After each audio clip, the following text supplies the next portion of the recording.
So you've opened up the gates of hell and bought yourself a Eurorack case. You're probably on modular grid right now, planning your future investments as I speak. And a very important question arises. Should thou sequence in the case or out of the case? If you already own a hardware sequencer and are looking for the most affordable way to incorporate your Eurorack into your synth setup, then you might want to consider a Midi to CV module.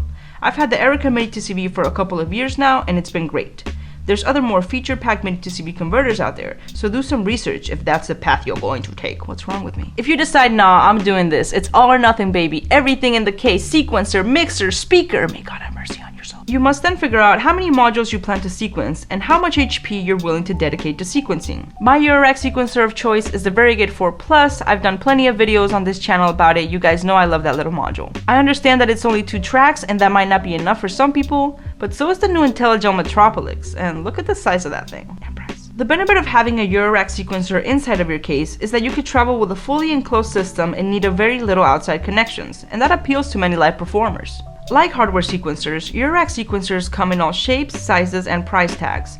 Although they technically do the same thing, tell our synths and sound sources what notes to play and how to play them, Eurorack sequencers have a different, more hands-on approach than one can find on most hardware sequencers. By having individual control over pitch, gate, and other sound-altering parameters, we can transform melodies with different time divisions, multiplications, gate repeats, and step lengths, all with just a move of a slider, knob, or touch plate. Although possible, this type of melodic structure would simply be too difficult to recreate using a hardware sequencer. To get the most out of your hardware sequencer, you're going to want to plug a Midi keyboard into it. The octave or so that comes on board most sequencers just isn't enough for maximum expression.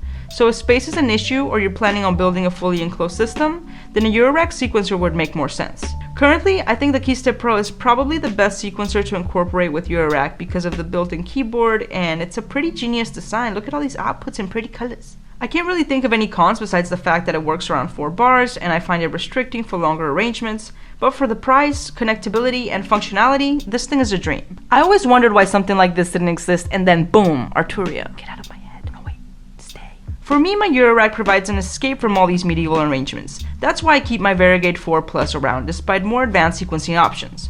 If I want linearity, I have other devices to give me that structure. If I want to get lost in the bleeps and blobs with no end in mind, then I gravitate towards my Eurorack. It's also important to note that most Eurorack sequencers are only Eurorack sequencers. They don't normally have Midi out aside from a few exceptions. To use a hardware sequencer with your Eurorack setup, you'll need some type of Midi to CV converter or a sequencer with CV and gate outputs. I feel like there's room for both, to be honest. The beauty of it is, you're guaranteed to get different results depending on the gear that you use, and I think that's pretty bonkers. Regardless of your sequencing choices, the best advice that I can give you is to stick to whatever it is you decide on, master it, and become a pro at it. That's it, guys. Don't forget to hit that thumbs up and subscribe if you haven't already. If you like what I do, consider becoming a patron. It means a lot. You get my music, downloads, sample packs, you name it.